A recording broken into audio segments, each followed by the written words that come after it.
a ustedes. Espero poderles compartir algo de lo que alcanzamos a revisar sobre este tema. Lo que tiene que ver con terapéutica, pues todo el tiempo se está actualizando y creo que podremos tener una discusión, si algunos participan, respecto a algunos aspectos en el tratamiento de la infección del tracto urinario complicada. Vamos a empezar entonces con un poquito de contexto. La infección del tracto urinario se encuentra entre las entidades con las que con mayor frecuencia se enfrentan los clínicos en su práctica diaria. Se calcula que aproximadamente unos 150 millones de personas desarrollan algún tipo de infección del tracto urinario a nivel mundial de manera anual. El gasto contabilizado solamente en los Estados Unidos derivados de la atención a nivel ambulatorio hospitalario de las infecciones del tracto urinario rondan los 3.500 millones de dólares al año.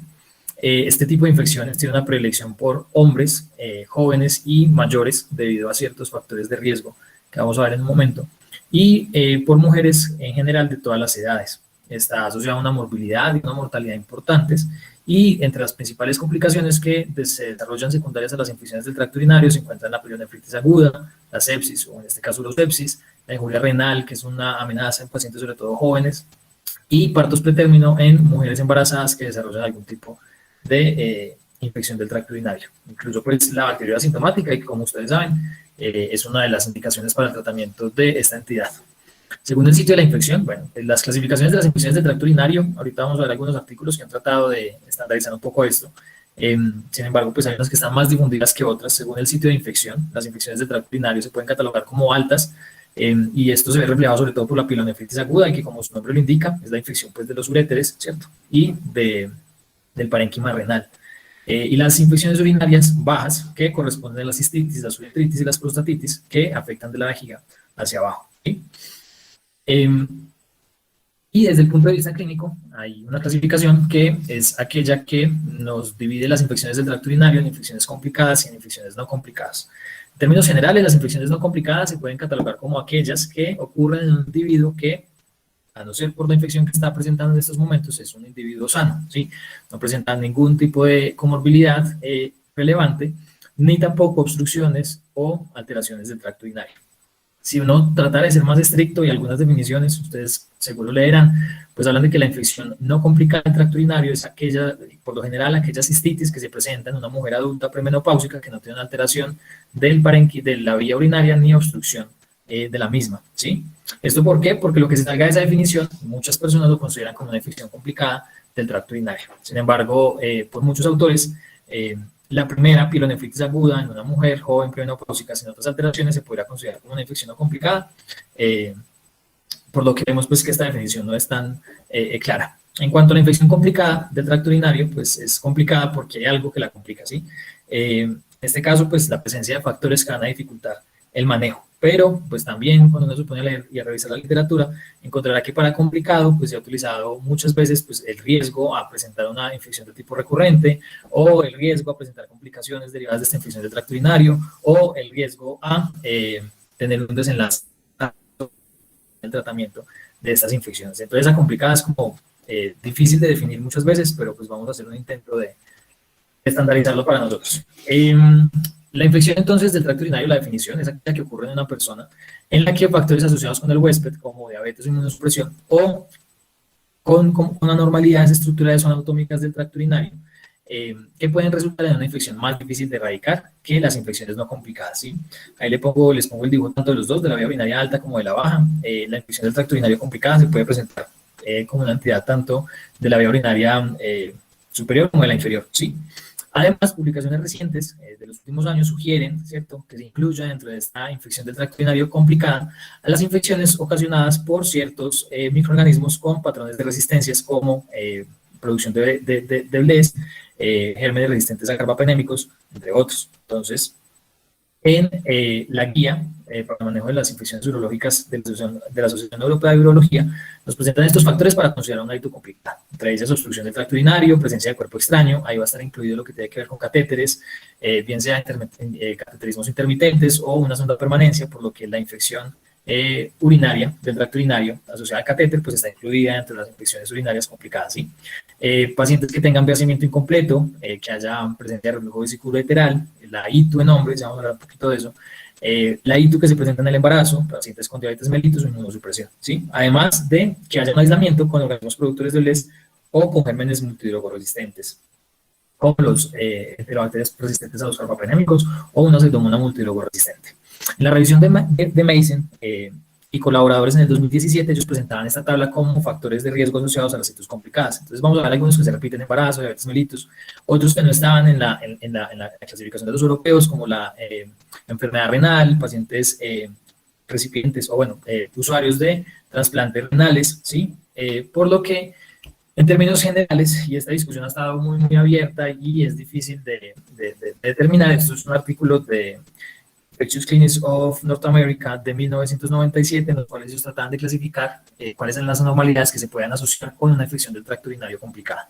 Entonces ellos trataban y decían y mencionaban en ese entonces que el 95% de los factores que podían complicar una infección urinaria estaban en esta clasificación, ¿cierto? Lo clasificaban entre anormalidades estructurales, entre anormalidades hormonales y metabólicas, pacientes con una respuesta inmune inadecuada y la presencia de patógenos inusuales, entre ellos pues patógenos con patrones de resistencia llamativos, ¿cierto? Podía ser la manera de catalogarlos. Que nos mencionaban que obviamente siempre una infección del tracto urinario donde haya un catéter, pues va a ser una infección complicada, ello porque recordemos que la tasa de colonización de estos catéteres es del 5 al 8% por día, por lo que muy probablemente al cabo de unos 20, 21 días, estos pacientes todos estén colonizados y tengan un riesgo inminente de infección, ¿cierto? Esta es pues la razón por la que cada 20 a 21 días se tenga que cambiar los catéteres en los pacientes que son usuarios de sondas de permanencia.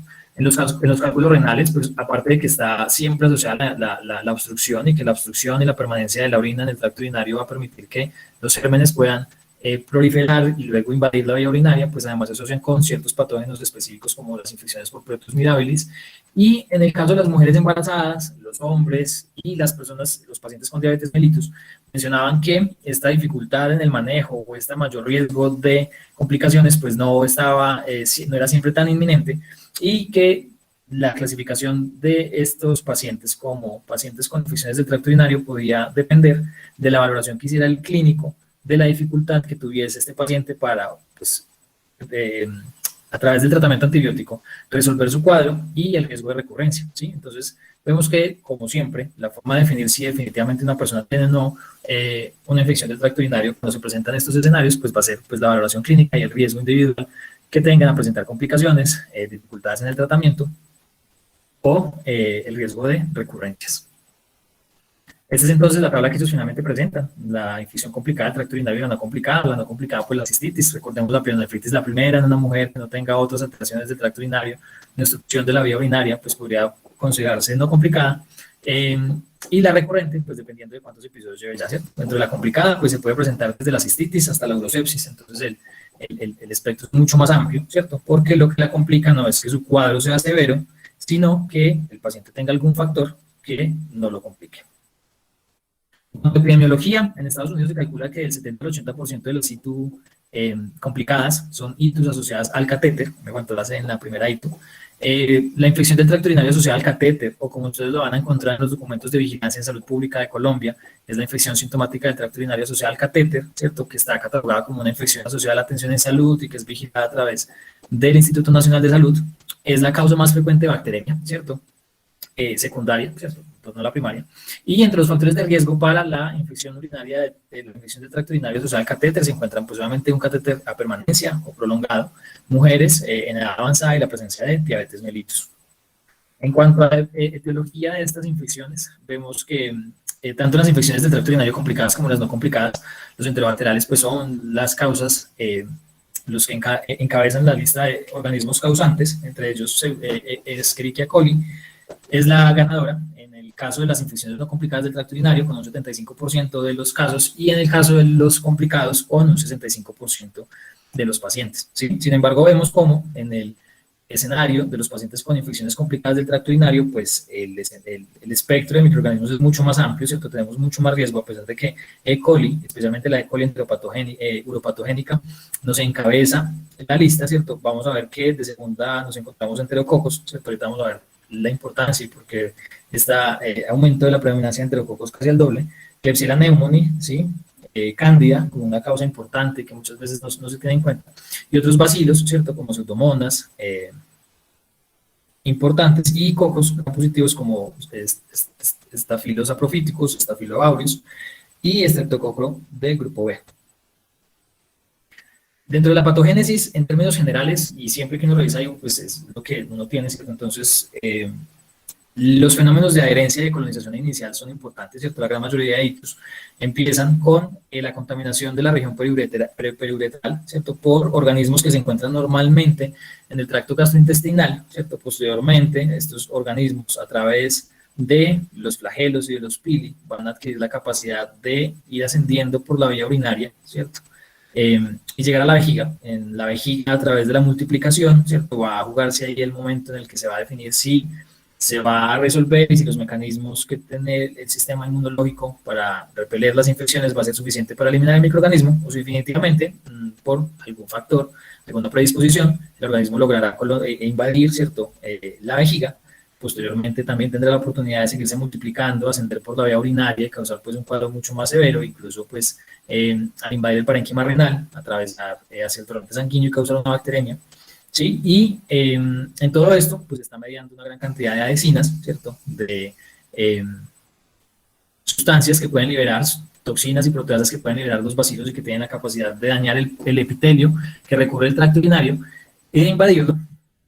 ¿Y qué es lo que ocurre normalmente en los pacientes con infecciones del tracto urinario no complicadas y en las bajas, ¿cierto? En las altas, pues ya obviamente es cuando empieza a haber colonización hacia arriba, pero en el caso de las infecciones asociadas al catéter, que como sabemos son la gran mayoría de infecciones del tracto urinario complicadas, pues lo que vamos a tener es que ya va a haber una injuria de por medio desde el momento en el que un cuerpo extraño, ¿cierto?, es introducido en la vía urinaria. Entonces, lo primero es solamente el hecho de tener que insertar el catéter a través de la vía urinaria ya causa una inflamación y ya causa un efecto deleterio, ¿cierto?, en el epitelio del tracto urinario.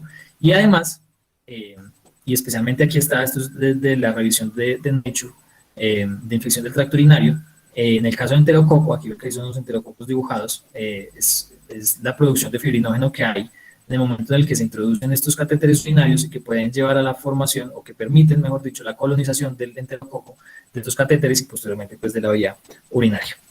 Entonces, a diferencia de la infección no complicada del tracto urinario, en la que los microorganismos tienen una tarea mucho más grande, que es colonizar, multiplicarse, migrar hasta la vejiga y luego ahí volver otra vez a tener su lucha con el sistema inmunológico, en el caso de las infecciones del tracto urinario complicadas, especialmente aquellas que tienen algún cuerpo extraño, pues se va a ver favorecido por o el elemento que está ahí produciendo la obstrucción, y además la retención de la orina pues va a permitir que los organismos que normalmente están en la orina y que son eliminados cuando esta sale del cuerpo, pues tengan la oportunidad de proliferar y luego invadir el parénquima, la vía urinaria. Además de estos mecanismos que ya hablamos, es muy importante la formación de biofilms. Los microorganismos uropatogénicos tienen la capacidad de formar estos biofilms. Recuerden que un biofilm es una comunidad bacteriana multicelular que está conformada por múltiples sustancias que son liberadas por las bacterias a través de diferentes sistemas de excreción, entre ellos polisacáridos, restos de los flagelos, de los pilis, ADN, en las cuales lo que van a hacer es aglomerarse así en una gran cantidad, van a estar recubiertos por esas sustancias que liberan y van a permitirles, uno, liberarse en dosis al torrente sanguíneo o a la vía urinaria, etcétera, y provocar infecciones en otro lado. Y segundo, protegerse, ¿sí?, que es lo más importante, de diferentes tipos de estresores, entre ellos el sistema inmunológico. Entonces van a repeler los neutrófilos, van a repeler el ataque por diferentes mediadores inmunológicos, así como la actividad de los antibióticos, ¿sí? Entonces, a través de estos biofilms es muy difícil que logren entrar los antibióticos. De manera que la investigación, dado que vemos que cada vez que se desarrollan los antibióticos, posteriormente aparece la resistencia a los mismos, actualmente a nivel de farmacología se están centrando en uno, la inhibición de los adhesinas, de los pili, de los flagelos que permiten la invasión inicial en el tracto urinario por parte de los uropatógenos, y en segundo lugar, la interrupción de los mecanismos que hacen que las bacterias puedan conformar estas comunidades multicelulares y que los hacen persistentes y recurrentes, y que pues muchos pacientes que presentan infecciones del tracto urinario, y entre sus principales factores de riesgo para resistencia, como vamos a ver ahora, pues está el ya haber sido sometidos a este tipo de tratamientos. Entonces hay vacunas y hay anticuerpos monoclonales en la investigación, pues con el fin de impactar un poco en el desarrollo de la infección del tracto urinario. Está entonces la E. coli, ¿cierto?, uropatogénica, UPEC, abreviada, ingresando pues a las células en sombrilla, que son las células de la última capa del uroepitelio, que además tienen la capacidad de formar células, reservorios intracelulares quiescentes, que son reservorios que se y se incluyen dentro de las células del epitelio transicional, ¿cierto? Y que a través de su interacción con las fibras de actina, pues van haciendo que cada vez que estas fibras del epitelio transicional suban y se formen y se diferencien en células en sombrilla, pues migren hacia la capa que está inmediatamente inferior y tengan la capacidad de causar ictus recurrentes. Está por más decir que estas células y estos reservorios intracelulares quiescentes pues no son detectados por el sistema inmunológico, tampoco por los antibióticos, de manera que a pesar de que no pueda tratar efectivamente un paciente y erradicar las bacterias que hayan aquí en el tracto urinario, pues si tiene un fenotipo de este tipo, pues va a ser mucho más difícil de erradicar. En el caso del enterococo, aquí está el fecalis. Está aquí mencionado la formación de fibrinógeno alrededor del catéter urinario y cómo en experimentos in vitro trataban de que el enterococo colonizara la sonda de los materiales usuales y él nunca se pegaba a eso, pero veían como el catéter que se introducía en ratones y hacían el experimento, veían que sí se colonizaba por el enterococo. Posteriormente hicieron una investigación, encontraron que el fibrinógeno era un sustrato en el cual el enterococo se podía adherir y posteriormente hicieron el experimento de la sonda con fibrinógeno añadido y vieron cómo el enterococo tenía la capacidad. Entonces, esa es una de las razones por las cuales pues, las infecciones de tracto urinario complicadas, especialmente aquellas con catéteres, pues tienen una diversidad microbiológica mucho más grande, precisamente porque ese catéter pues, va a servir de lugar de fijación para los microorganismos que van a permitir que colonicen, posteriormente puedan invadir la vía urinaria y causar la ictus. En términos generales, a nivel mundial, se habla de que las infecciones del tracto urinario deben tener un abordaje sistemático, ¿sí? Y muy relacionado con lo que siempre nos dice el profesor Diego, de tratar de determinar si un paciente tiene o no una infección, si esa infección requiere o no requiere un tratamiento antibiótico y cuál es la racionalidad de ese tratamiento antibiótico, pues está el abordaje de las infecciones del tracto urinario. Entonces, lo primero es determinar si el paciente tiene o no una infección del tracto urinario. En el caso de las complicadas, pues tenemos un paciente mucho más comprometido, tenemos un paciente que puede tener la clínica más clara o unos factores de riesgo que nos hacen sospechar con mucha mayor probabilidad de una infección, pero pues pasa mucho con las infecciones del tracto urinario no complicadas, ¿cierto? Con la cistitis, que muchas veces se confunden.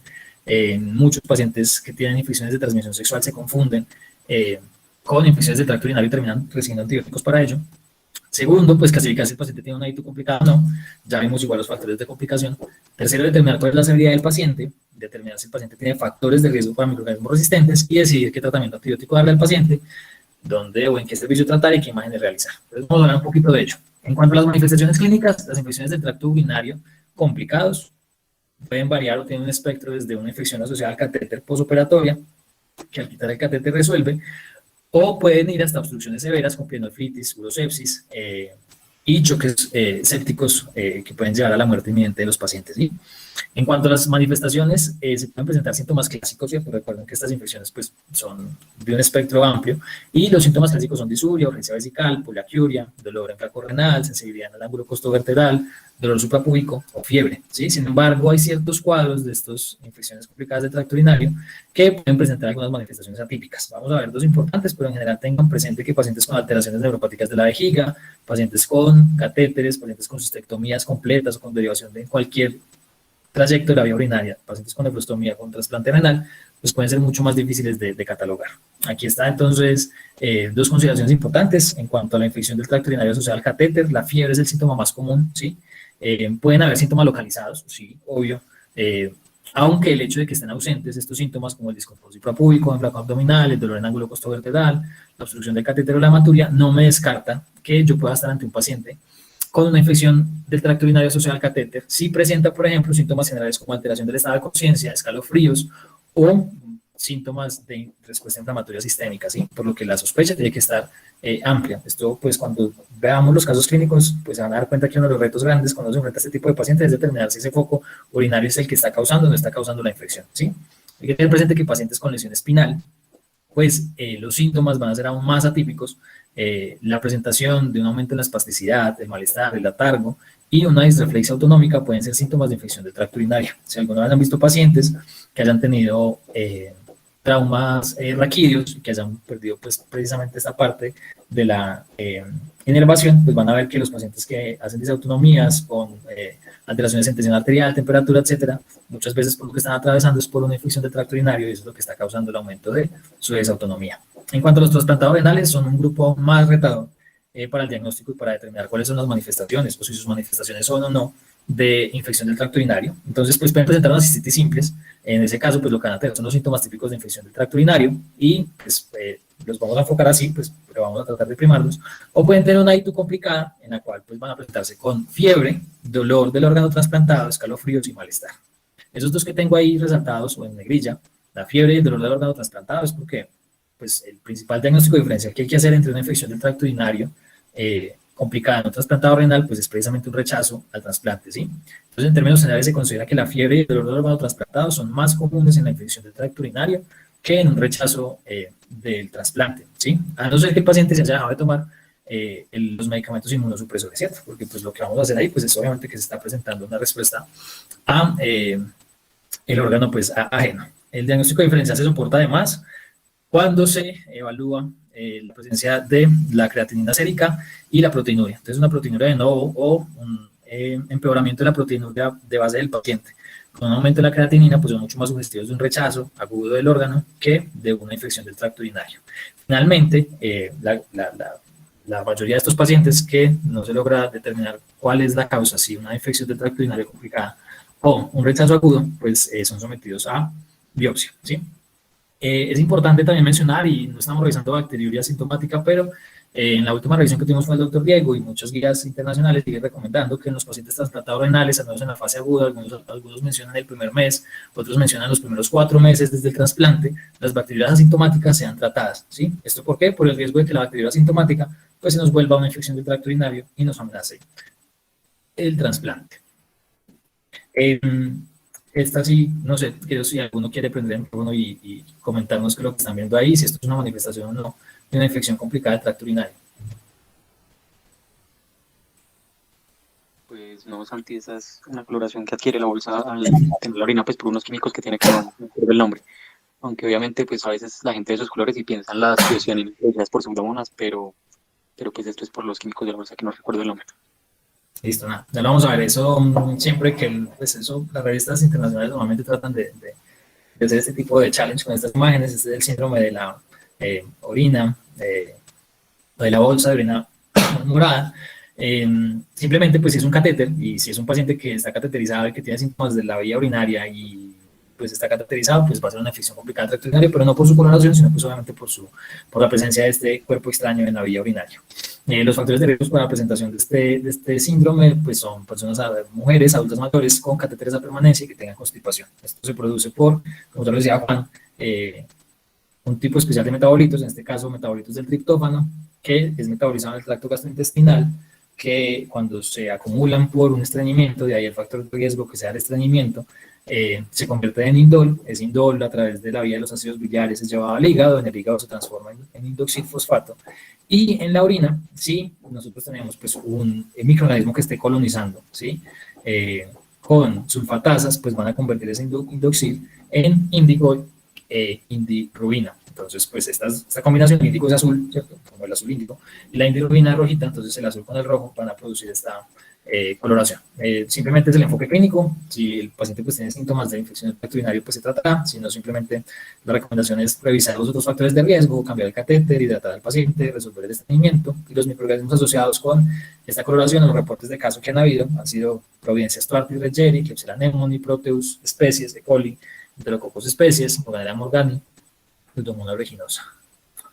Hablemos de la determinación de si el paciente tiene o no tiene una infección del tracto urinario a través del urocultivo. Entonces, después de los síntomas y después de yo pensar si este paciente al que me estoy enfrentando tiene no manifestaciones de infección del tracto urinario, pues la forma de confirmarlo va a ser a través del urocultivo, ¿sí? Entonces, las guías de la ITSA son ya un poquito viejitas, son del 2010 y es precisamente el consenso de la ITSA del 2009. Lo que nos recomienda es que ese urocultivo, como ya lo hemos visto en revisiones anteriores, pues si es de un paciente que tiene un catéter de largo término, se obtenga un espécimen después de haber reemplazado ese catéter y haber tomado un espécimen de ese nuevo catéter, ¿sí? Pasa mucho y siempre ustedes lo verán si se han expuesto a los servicios de urgencia, los pacientes que llegan con sus catéteres de permanencia, con obstrucciones. Obviamente la obstrucción se confunde fácilmente, pues porque tiene globo vesical, tiene urgencia urinaria, pues se confunde con una infección del tracto urinario.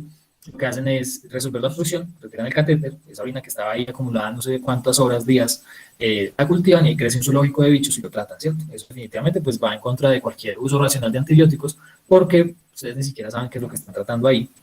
Se encuentran mucho tipo de microorganismos que pueden colonizar la vía urinaria y no precisamente estar causando una infección. En los pacientes que tienen un catéter a corto término, ¿sí?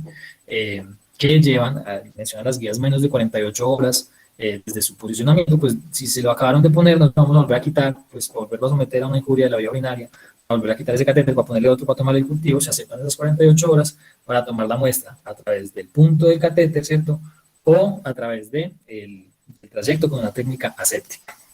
En cuanto al umbral que se acepta de las unidades formadoras de colonias por mililitro, se acepta que, como los catéteres, deberían ser más asépticos que la vía urinaria normal, ¿cierto? Entonces el rango es un poquito más bajo, es 10 a la 3 unidades formadoras de colonia por mililitro, y en el cual crezca una o más especies bacterianas, ¿sí? Entonces, en el caso de los pacientes con síntomas compatibles con infección del tracto urinario complicada y un cultivo de la orina, obtenido como lo acabamos de mencionar, este umbral de 10 a 3 unidades formadoras de colonia será suficiente para pensar que alguno de estos microorganismos es el causante de la infección del tracto urinario, ¿sí?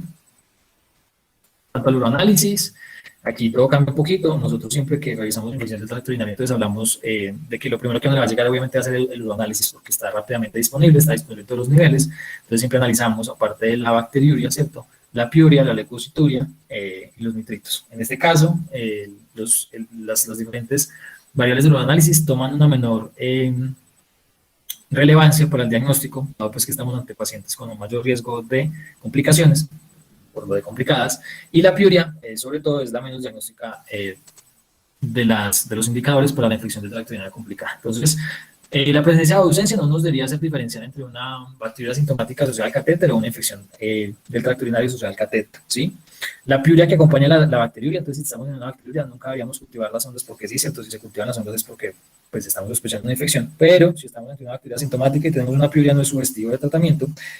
Y finalmente, y en esto sí podría ayudar, la ausencia de piuria, ¿cierto? En un análisis de un paciente con una sospecha de infección del tracto urinario asociada al catéter, pues sí nos debería hacer sospechar de otro tipo de diagnóstico, ¿cierto? Es difícil que un paciente que tenga una hito asociada al catéter, pues no tenga ni siquiera una piuria en el uroanálisis. Después de determinar si el paciente tiene o no una infección del tracto urinario, vamos a determinar si es complicado o no. Ya saben, y ya conocen los factores de complicación, les voy a mostrar simplemente esta organización que nos plantean, les recomiendo ese artículo, en ese hablan sobre todas las clasificaciones que hay de las infecciones de tracto urinario, si son bajas, altas, cuáles son los factores de riesgo, nos presenta las clasificaciones de la ITSA, del CDC, del EMDI, entonces ahí se los dejo para que la puedan revisar. Proponen, o lo que mencionaban los autores de este artículo y los europeos, es la clasificación de los factores de riesgo de las infecciones del tracto urinario con el sistema ORENUC. Entonces, lo que tratan de hacer con el sistema ORENUC es saber ese factor de complicación, hacia qué va. O sea, si ese factor de complicación va hacia el riesgo de recurrencia, si va hacia el riesgo de un desenlace más adverso, si va hacia el riesgo de tener dificultades en el tratamiento, pues es algo que no podremos cambiar. Entonces, ellos tratan de hacerlo en acrónimo, sino que no les sale muy bien, pero lo que tratan de hacer con el ORENUC es el fenotipo O, son los pacientes que no tienen factores de riesgo, los R o la R es porque tiene factores de riesgo para recurrencia, entre ellos pues comportamientos sexuales como el uso de espermicidas o el cambio frecuente de pareja sexual, o las mujeres en edad posmenopáusica que tienen deficiencias hormonales. Si la E es de factores de riesgo extraorogenitales, entonces mujeres en embarazo, hombres, personas del sexo masculino que no deberían presentar, ¿cierto? Si tienen un mal control de la diabetes mellitus, entonces pues esto debe ser abordado y en el caso en el que sea modificable hacerlo. La N es de enfermedades nefropáticas que llevan a un riesgo de desenlace más severo, entonces una insuficiencia renal, una neuropatía poliquística o una nefritis intersticial. En cuanto a factores urológicos que llevan a un desenlace más adverso que pueden ser resueltos durante la terapia, que deben además ser abordados durante la terapia, vamos a encontrar la obstrucción ureteral debido a un cálculo renal, ¿cierto? Trastornos no controlados de vejigas neurogénicas, cateterización urinaria transitoria o permanente, en el caso de los catéteres vamos a ver siempre tienen que ser retirados, o si estamos ante una bacteria asintomática. Y finalmente, pues los pacientes de la C son la C de catéter, de pacientes con catéteres urinarios a permanencia, con factores de riesgo que no pueden ser resueltos y que pueden asociarse con un desenlace más adverso. Entonces, los catéteres a permanencia, una obstrucción no resuelta de la vía urinaria o un mal control de la vejiga neurogénica. Entonces, eso lo pueden encontrar, pueden clasificar a los pacientes y seguramente los urólogos juiciosos pues, utilizarán esta clasificación para el manejo de los mismos. Y finalmente, y antes de dar el tratamiento a los pacientes, vamos, o de definir el abordaje terapéutico, vamos a evaluar la posibilidad de que mi paciente con una infección del tracto urinario complicada tenga factores de riesgo para la presencia de organismos resistentes. Bueno, falta la severidad es esta, lo clasifican en cistitis, pielonefritis severa, pseudosepsis, pseudosepsis severas y shock séptico. ¿Listo? Entonces, esa es la parte de la clasificación de la severidad del paciente, que es uno de los elementos que tenemos en cuenta, aparte de la resistencia antibiótica local, para definir el tratamiento de los mismos. ¿Listo? Recuerden que esos son los dos principales elementos. Entonces, la severidad y los factores de riesgo para resistencia y la epidemiología local. Entonces, los factores de riesgo para resistencia en los pacientes con infecciones del tracto urinario son pues, más o menos estos en términos generales y para cualquier patrón, los mayores de 60 años. Por eso la definición de infección del tracto urinario no complicada habla de mujeres adultas premenopáusicas, porque si ya se me presenta una mujer posmenopáusica, pues va a tener factores de riesgo para recurrencia, o si se me presenta una mayor de 60 años, vamos a tener factores de riesgo para resistencia. Tenemos también entre los factores de riesgo para resistencia en general el antecedente de ITU, sobre todo porque ya va a haber recibido un tratamiento antibiótico que puede haber inducido a cierto patrón de resistencia. Los pacientes con ITU complicada, ¿cierto? Entonces, per se, ya los pacientes que tengan una infección del tracto urinario complicada, pues nos debería prender las alarmas y evaluar nosotros si tiene otros factores de riesgo para resistencia, la presencia de catéter urinario, la presencia de comorbilidades, que haya estado hospitalizado recientemente, que haya recibido un antibiótico recientemente o que tenga viajes recientes. Esos recientes, generalmente, en los estudios se definen como en los últimos 3 meses, ¿sí? O los últimos 90 días, es lo que ustedes van a encontrar. En el curso de lectura interpretada del antibiograma de Biomerien, habíamos revisado factores de riesgo con infección por enterobacteriales productores de BLE. Entre ellos, vean, el uso previo de antibióticos es de los que más eleva la posibilidad de estar frente a una BLE. Entre ellos, el piptazo en el último año tiene un OR de 11.2, ¿sí? Con un intervalo de confianza entre 1.09 y 114.2. De ahí la combinación de quinolonas y cefalosporinas. Luego el uso de oximinosefalosporinas. Recuerden, esta semana las vimos. Otras cefalosporinas, reexposición reciente a quinolonas, cefalosporinas de tercera, de cuarta, Astronam, cefuroxime. La presencia de procedimientos dispositivos invasivos, entonces la hemodiálisis, la sonda urinaria de permanencia, la nutrición parenteral van a ser factores de riesgo para infecciones por BLES, la ubicación de los pacientes si vienen en hogares de cuidado o si está siendo admitido a la UCI, y antecedentes médicos como infecciones recurrentes, quemaduras o la insuficiencia renal se encuentran entre los factores de riesgo para organismos productores de BLE. Recuerden igual también el puntaje de Tumbarello, validado en nuestro país y en el cual un alto puntaje pues, nos debe hacer sospechar de una infección por este tipo de microorganismos. En cuanto a factores de riesgo para gérmenes productores de carbapenemasas o resistentes a los carbapenémicos, también está la hospitalización reciente, la presencia de dispositivos, una estancia prolongada en la UCI, ya que en las UCI pues, estos organismos se encuentran, muchas veces sus nichos o pacientes que llegan gravemente afectados por ellos, pues se los van a pasar a otros pacientes, la presencia de cirugía de un procedimiento invasivo, la exposición previa a carbapenémicos y la colonización de infección previa por CRE. ¿Sí? Si nosotros tenemos un paciente que había sido colonizado o que tenía una documentación en los últimos meses de colonización por un germen productor de carbapenemasas o resistente a los carbapenémicos, pues si se me está presentando con una infección actualmente, tendré que elevar las sospechas y tratarlo como tal, ¿sí? Yo quiero ver yo dónde metía. Bueno, en términos generales, entonces, para los principios generales del tratamiento de la ITU complicada, pues vamos a tratar de manejar la normalidad subyacente, ¿sí? Si tenemos un catéter, se va a retirar. Si no lo quitamos, eso nunca va a resolver. Se debe tratar de manejar la causa de la obstrucción, manejar la litiasis renal si es de caso, o compensar la patología o la entidad base que nos complicó la infección del tracto urinario, ¿sí? El manejo antibiótico debe estar guiado por el perfil de resistencia local y por la severidad del cuadro clínico. Además, pues, obvio, de los factores de riesgo personales para infecciones por BLES o por carbapenemasas. Y tendremos que ajustar la terapia al microorganismo aislado y al perfil de resistencia que observemos en el antibiograma. Entonces, miremos un poquito de los perfiles antibióticos de los uropatógenos a nivel mundial y a nivel local. Entonces, lo que tenemos a nivel mundial es esto. Aquí vemos nosotros de las guías europeas, de la Asociación Urológica Europea, las tasas de resistencia de los uropatógenos en general, ahí están agrupados todos a los diferentes grupos de antibióticos: ciprofloxacina, trimesulfa, ampicsulfa, piptazo, cefuroxime, cefota, cefta, imipenem, nigenta. Aquí en azul más oscuro la tasa de resistencia global, y luego por regiones. Centrémonos en Sudamérica y África. Entonces miremos cómo en Sudamérica y África los uropatógenos tienen una resistencia a cipro cercana al 40%, la trimesulfa es la más grande de todos por encima del 70%, ampicsulfa cercana al 40%, piptazo cercana al 50%, igual que cefuroxime, cefota por los rangos del 40%, igual que ceftazidime, imipenem no está catalogado, y aminoglucósidos como la gentamicina del 40%. De manera que, en términos generales y considerando las tasas de resistencia actuales a nivel mundial, el uso de los siguientes antibióticos, amoxicilina, amoxiclav, trimesulfa y quinolonas, no son un manejo empírico adecuado ni para las infecciones del tracto urinario complicadas, ni para las pielonefritis agudas, incluidas las leves o las que consideramos no complicadas, como el primer episodio en una mujer, ¿sí? Las recomendaciones basadas en esa epidemiología de los europeos para el tratamiento antibiótico de las ITU complicadas, ellos sugieren el uso de antibióticos en combinación, como amoxicilina con aminoglucósido, o cefalosporinas de segunda generación. La única que tenemos es cefuroxime con aminoglucósido, o el uso de una cefalosporina de tercera generación.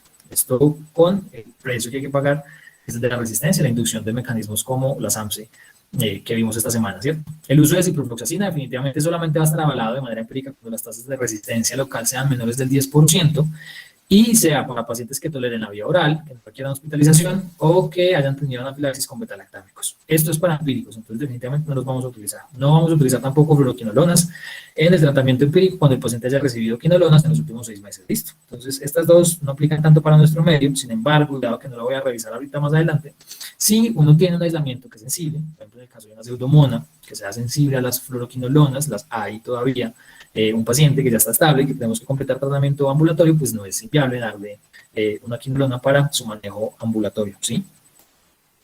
Vamos a ver las tasas de resistencia nacional y local. Estos son los datos del Instituto Nacional de Salud del 2021, donde analizaron hasta el año 2019, en la cual pues nos presentan las tasas de resistencia. Entonces en UCI nos presentan en estas 3 primeras líneas la resistencia de ECO o de coli a la ceftazidima, a la ceftriaxona y al cefotaxime. Entonces vemos como la resistencia a las cefalosporinas de tercera generación varía entre un 20 y un 25%. Muy probablemente, y uno se puede atrever a extrapolar, ¿cierto?, estas tasas de resistencia a las tasas del BES que hayan, siendo las BES las enzimas más comúnmente asociadas a resistencia a cefalosporinas de tercera generación. Por lo tanto, pues estamos entre un 20 y un 25% de BLES en E. coli. En cuanto a Klebsiella pneumoniae, también lo presentan las ceftazidima, ceftriaxona y cefota. Vemos lo mismo, entre un 35 y un 40%, vemos, es un poco más alta, ¿cierto? La resistencia del servicio de uso y de las Klebsiella pneumoniae y las cefalosporinas de tercera. Por lo tanto, la extrapolación es la misma. Podríamos hablar de que probablemente las tasas de BLES ronden por lo mismo. En cuanto a servicios de hospitalización, las tasas son más o menos iguales, del 15 al 20% en E. coli y del 35 al 40% en el caso de Klebsiella pneumoniae, sin grandes variaciones.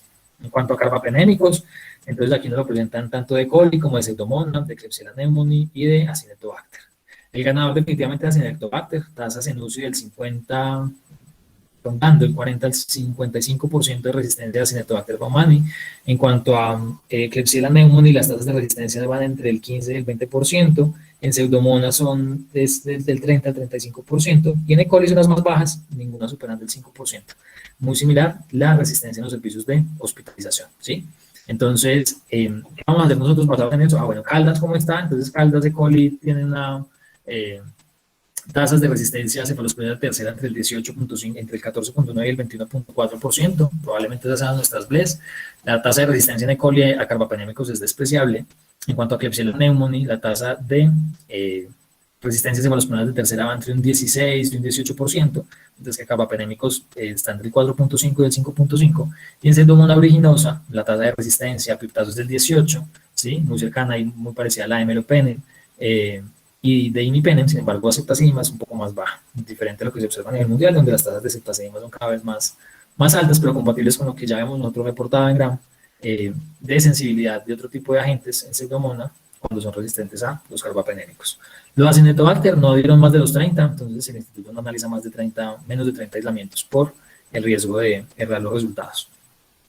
En términos generales, uno cómo podría enfocar el tratamiento antibiótico dirigido, lo van a ver en los casos clínicos, pues es un poco más sencillo, un poco más difícil el tratamiento antibiótico empírico, Yo lo resumí en estas y vamos a ver algunas consideraciones importantes. Si los pacientes no tienen factores de riesgo para resistencia, aparte de tener una evento complicada, ¿cierto? Uno podría estar pensando en una aminopenicilina con un aminoglucósido, en el uso de un betalactámico con un inhibidor de betalactamasas como ampicilina sulbactam, en menor grado piptazo, esto pues precisamente por la racionalidad que habría que tener en el uso de piptazo y reservarlo para tratamiento dirigido contra pseudomonas y el riesgo pues de los pacientes con bacteriemia, que ya vamos a tocar. El uso de cefalosporinas de segunda o tercera generación podría estar avalado y el uso de fosfomicina intravenosa, ¿sí?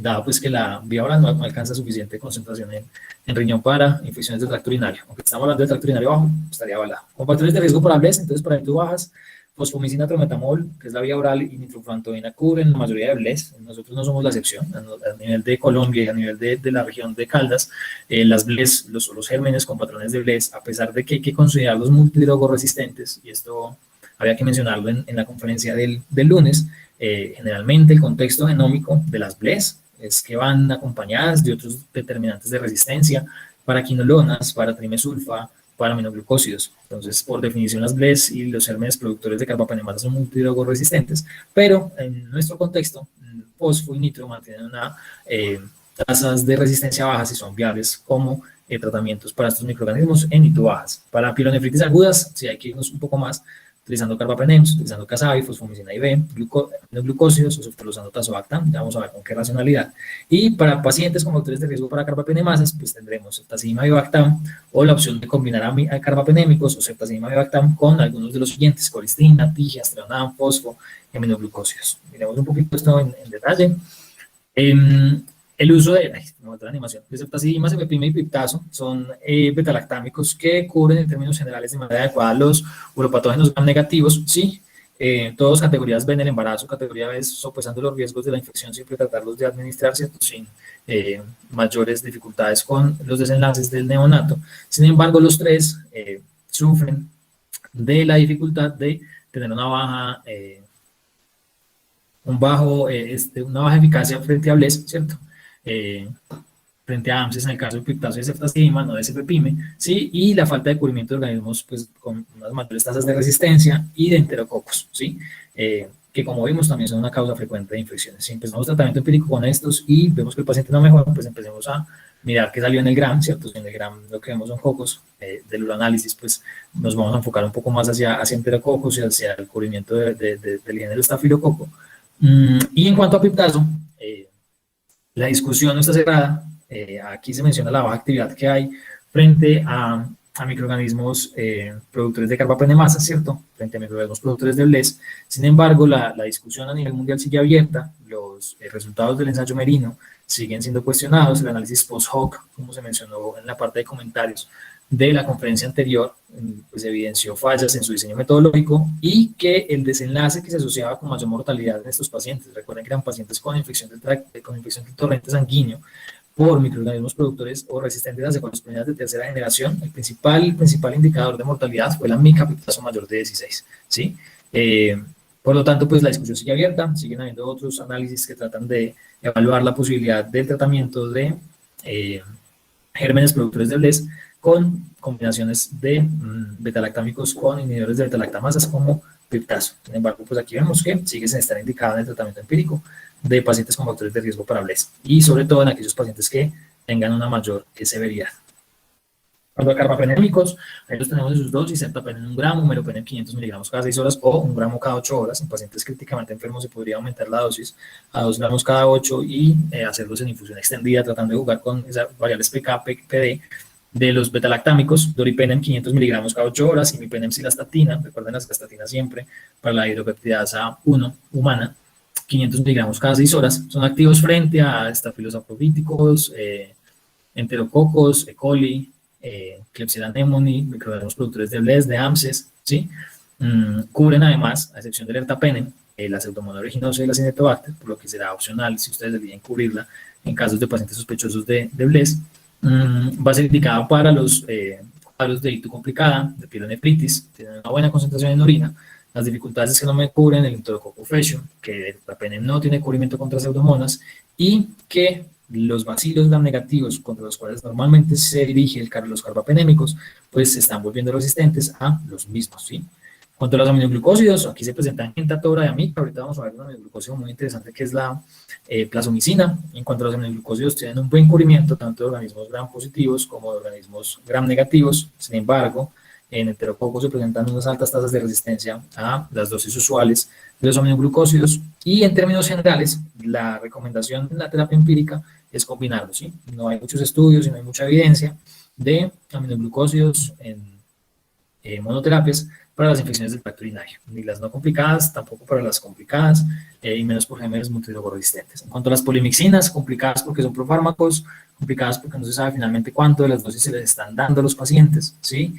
Tienen un cubrimiento en cuanto a bacilos gram negativos, especialmente multidrogorresistentes, sin embargo nos deja por fuera enterococos porque está dirigido contra el polisacárido y el enterococo no tiene, ¿cierto? Y algunos gram negativos como Proteus, Providencia, Marsensis y Morganella morgani, que son intrínsecamente resistentes a la colistina. Además, se han reportado tasas crecientes de resistencia, sin embargo es difícil determinar en el laboratorio la resistencia a las polimixinas. La monoterapia definitivamente se asocia con falla, en estos pacientes siempre es combinado, y en los últimos análisis en los cuales se han combinado carbapenémicos con polimixinas versus carbapenémicos con tigecyclina, con fosfomicina, con otras opciones que hay en estos momentos, pues se ha asociado con una mayor mortalidad de la polimixina o las combinaciones de polimixina, por lo que pues cada vez empiezan a estar menos recomendadas. Las alternativas antibióticas, aparte de las inicialmente presentadas, entonces ceftolosano tazobactam, la dosis recomendada de ceftolosano tazobactam es de 1 gramo IV cada 8 horas. El estudio que lo habla para el uso de infecciones complicadas del tracto urinario es el ASPEC-ITU, en el cual se trataron 1083 pacientes en 2 grupos que tenían infección del tracto urinario complicada o pielonefritis aguda, enfrentaron contra levofloxacina y demostraron que las tasas de curación eran mayores con el ceftolosano tazobactam. ¿Cuál es la dificultad con el ceftolosano tazobactam? No cubre organismos productores de carbapenemasas, ¿sí? 1. 2. El ceftolosano es uno de los mejores antipseudomónicos que hay, ¿sí? Entonces, en una programa o en una estrategia de uso racional de antibióticos, pues debería reservarse para el manejo de infecciones donde uno sospeche, donde uno tenga confirmación de una pseudomonas aeruginosa, ¿sí? Con ausencia de carbapenemasas. Ceftazidimab y Bactam, la dosis es de 2 gramos IV cada 8 horas. Los estudios fueron el Recapture 1 y 2. En el Recapture 1 se administró a pacientes con infecciones del tracto urinario y se enfrentó contra doripenem. En ese caso, el casabe no fue inferior. Y en el Recapture 2 se enfrentaron se enfrentó junto con meropenem y demostró que las tasas de curación clínica eran similares. Sin embargo, en el caso de Casabi, pues debería reservarse para manejo de carbapenemasas. Ceftazidimab y Bactam tienen cubrimiento frente a carbapenemasas del grupo A y del grupo D, ¿sí? No así con las del grupo B o las metalobetalactamasas. En esos casos, pues la recomendación será combinarlo con Astronam o considerar opciones como cefidrocol, que está por ahí todavía dando vueltas, ¿sí? Bactam, 2 gramos cada 8 horas. Los estudios pivotales son el Tango 1 y el Tango 2. En ellos se demostró una inferioridad frente a piptazo en el primero, para gérmenes pues, sensibles a los carbapenémicos y a piptazo. Y el segundo incluyó pacientes con enterobacterias resistentes a los carbapenémicos. Se detuvo tempranamente por los mejores resultados de meropenem Bactam frente a las terapias usuales de combinaciones de colistina o carbapenémicos con otros microorganismos. Sin embargo, lo mismo debería reservarse para gérmenes productores de carbapenemasas y el cubrimiento es similar al que tiene ceftazidimab y Bactam. En el caso de imipenem Relebactam, la dosis es de 500 por 250 miligramos cada 6 horas. El estudio es el RESTOR-IMI, en él se comparó el imipenem Relebactam cilastatina versus la combinación de imipenem con colistina en gérmenes resistentes al imipenem. Se encontró que era igual de eficaz y tenía una tasa menor de reacciones adversas medicamentosas comparado con el grupo de colistina. Desventaja, no tiene actividad frente a betalactamasas de clase D, entonces uno tendría que estar más o menos seguro de a qué tipo de enzimas se están juntando, no solamente a qué fenotipo, ¿cierto? En cuanto a fosfomicina, se los mencioné en el tratamiento. Fosfomicina tiene la posibilidad de ser activo contra las BLES, de tener cierta actividad frente a microorganismos con otros patrones de resistencia, y actualmente hay pues un estudio que es el FOREST, todavía no ha publicado sus estudios, sin embargo ya terminó la fase de reclutamiento, que está comparando fosfomicina versus carbapenémicos para el manejo de infecciones de fosfomicina IV, en el manejo de infecciones del torrente sanguíneo por gérmenes productores de BLES. Por ahora lo que tenemos disponibles es el ZEUS. En el ZEUS se utilizaron 6 gramos de fosfomicina cada 8 horas y se comparó con pacientes tratados con piptazo, ¿cierto? Trataron de demostrar una inferioridad, que fue lo que trataron de demostrar en BRIN. En este caso sí demostraron la no inferioridad de la fosfomicina versus el piptazo para tratamiento de los pacientes con infecciones de tracto urinario.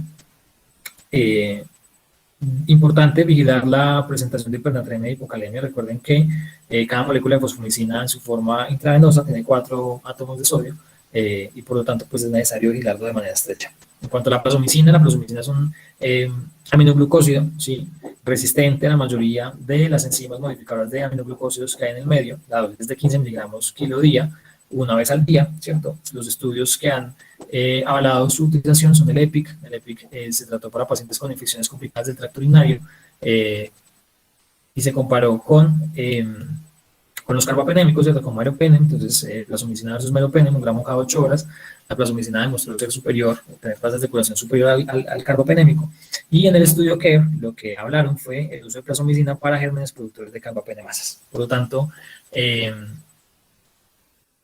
lo que nosotros tenemos ahí pues, es una amplia gama de antibióticos que hay que saber, sobre todo cuándo utilizarlos, cómo utilizarlos. Los precios muchas veces son los que guían si se utiliza o no se utiliza, pero pues es simplemente tenerlos en el panorama. El uso adecuado de estos antibióticos a los pacientes que se van a ver beneficiados por el mismo y no estar utilizando siempre la misma combinación, no estar utilizando siempre el mismo antibiótico para todo, como si fuera simplemente una fórmula, pues es de los principios del uso racional de antibióticos. Aquí en cuanto a la terapia adecuada para los pacientes con gérmenes productores de carbapenemasas, tenemos el estudio Increment. El estudio Increment evaluó pacientes de una corte desde el 2004 hasta el 2013, en el cual incluyó 480 pacientes con bacterias causadas por enterobacteriales productores de carbapenemasas, y lo que evidenciaron fue que el hecho de administrarles a los pacientes tempranamente una terapia activa frente a el germen que estaba produciendo la infección, pues se asociaba con una menor mortalidad.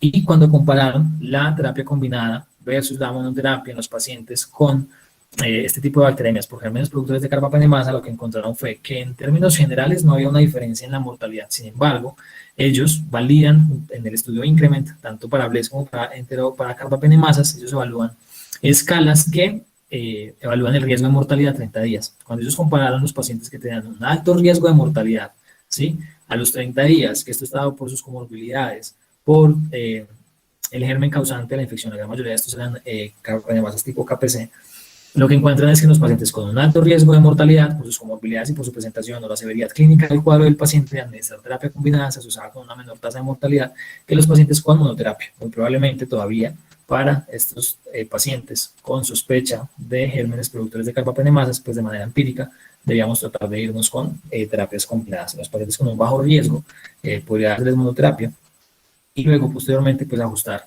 a los resultados del antibiograma. Dentro de las conclusiones, entonces la CITO se encuentra entre las infecciones más comunes en la práctica clínica.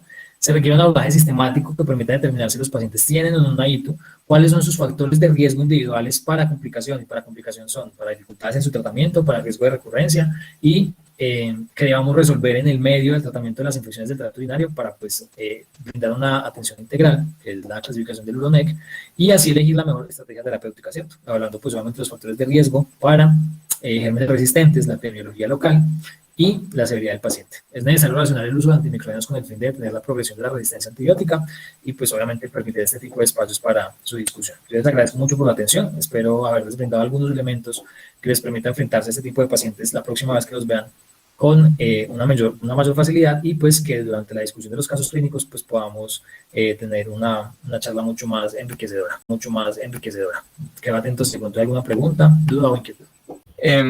Lulu, ¿qué más? Muchas gracias por la exposición, estuvo muy, muy buena.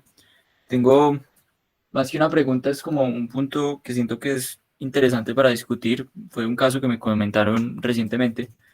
Básicamente de una paciente adulta sin comorbilidades que estaba hospitalizada por una glomerulonefritis secundaria a un proceso autoinmune en estudio, ¿cierto? Ella hizo una glomerulonefritis rápidamente progresiva, entonces pues la iban a pulsar, ¿cierto? En ese contexto, pues un uroanálisis salió patológico, entonces la duda era si se trataba o no se trataba, dado el pulso de metilprednisolona que le iban a poner, y que la paciente pues ya tenía una afección renal importante y habían bacterias más de 3 cruces en el uroanálisis. Entonces siento que nos abre pie para discutir algo, y es en los pacientes con lesión del parénquima renal autoinmune o por otras cosas, digamos, cómo es el proceso de enfoque diagnóstico y cuándo se decide tratar. Bueno, pues seguramente usted va a tener un enfoque mucho más amplio, ahorita me corta, pero en ese caso, lo que revisábamos la última vez que lo hicimos en el tratamiento de la actividad sintomática con el doctor Diego, es siempre sopesar el riesgo de ese paciente, ¿cierto?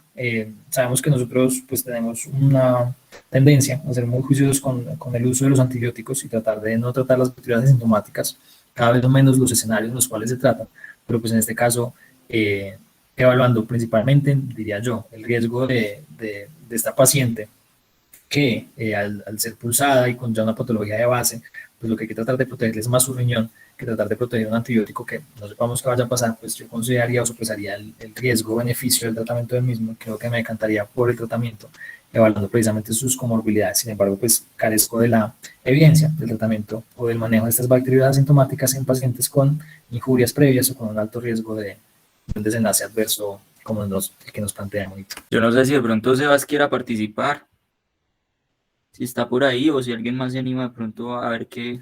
Digamos, no. ¿Y qué dicho era? No, era solo uroanálisis, no urocultivo, no había reporte de urocultivo, pues al momento que me lo contaron no había urocultivo. Ok. Bueno, no, yo les voy a contar pues un poquito del análisis que se hizo de ese paciente. Primero se hizo pues como una revisión de la literatura. Resulta que uno pensaría que los pacientes son mucho más susceptibles a infectarse, pero la literatura lo que dice es que no es tan frecuente, ¿cierto? Uno se preocupa por el riñón y todo, pero no. Realmente simplemente lo que se hace en esos casos es mirar si hay signos de infección, si no es una bacteriuria asintomática como tal, sino si es una infección de vías urinarias. Y repetir los estudios que sean necesarios. Obviamente la premura de pulsar la paciente pues es inmediata porque está perdiendo riñón cada día por la afección autoinmune. Pero básicamente lo que se hace es esperar, ¿cierto? Si aparecen signos de infección, pues obviamente ya tiene un precedente, tratar de llevar las muestras a cultivo para tener un germen y tratarlo empíricamente, pero no hay como tal indicación del tratamiento de la bacteria asintomática. También encontramos unos datos muy interesantes y es que los pacientes adultos cuando se infectan en ese contexto, pues sí se complican mucho más porque no hay una recuperación del parénquima renal como tal, como si lo hacen los niños, digamos, cuando sufren síndromes nefríticos o síndromes nefróticos y se infectan, ¿cierto? Entonces es una cosa que hay que tener en cuenta.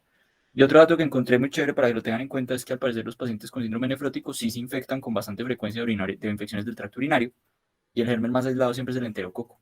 Ese es un datico chévere que les tenía ahí para que lo tengan en la cabeza si algún día tienen un nefrótico y tienen una sospecha de una infección y no tienen foco. Listo. Muchas gracias, Duelo, por la charla. Hasta luego.